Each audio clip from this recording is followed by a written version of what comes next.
Doctor என்ன ரீசன்னால நமக்கு hernia வரதுக்கான வாய்ப்பு இருக்கு? அதிக எடையை தூக்குனா ஹெர்னியா வரும்னு சொல்றாங்க. அது உண்மையா? ஹெர்னியா வர்றதுக்கு பல காரணங்கள் இருக்குங்க.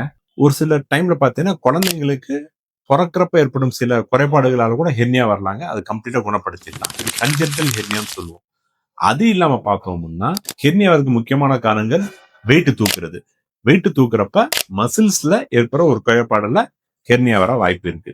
ஆஸ்மா பேஷண்ட்ஸ், சிஓபிடின்னு சொல்லுவோம். அந்த மாதிரி இருமல் நிறைய வரக்கூடிய பேஷண்ட்ஸ்க்கும் வயிற்றுக்குள்ள இருக்க அழுத்தம் ஜாஸ்தியா இருக்கிறதால ஹெர்னியா வர வாய்ப்பு இருக்கு. மூன்றாவது காரணம் கான்ஸ்டிபேஷன், அதாவது மலச்சிக்கல். அந்த மாதிரி மலச்சிக்கல் இருக்க பேஷண்ட்ஸ்க்கும் ஹெர்னியா வர வாய்ப்பு இருக்கு.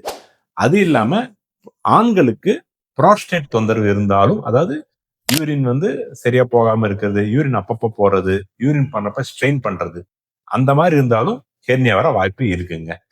டாக்டர் இப்போ பாத்தீங்க அப்படின்னா, நீண்ட காலமா ஒருத்தருக்கு இருமல் இருந்துகிட்டே இருக்கு. அவருக்கு ஹெர்னியா வரதுக்கான வாய்ப்புகள் இருக்கா? நீண்ட காலமா ஒரு சிலருக்கு இருமல் இருந்துச்சுன்னா கண்டிப்பா ஹெர்னியா வர வாய்ப்பு இருக்கு. டாக்டர், ஹெர்னியா மருந்து மாத்திரையில குணப்படுத்த முடியுமா? இல்லனா அதுக்கு சர்ஜரி மட்டும் தான் பண்ணியாகணுமா? ஹெர்னியா மருந்து மாத்திரையில குணப்படுத்த முடியாதுங்க. அறுவை சிகிச்சை மட்டும்தான் ஹெர்னியாவுக்கு நிரந்தர தீர்வுங்க.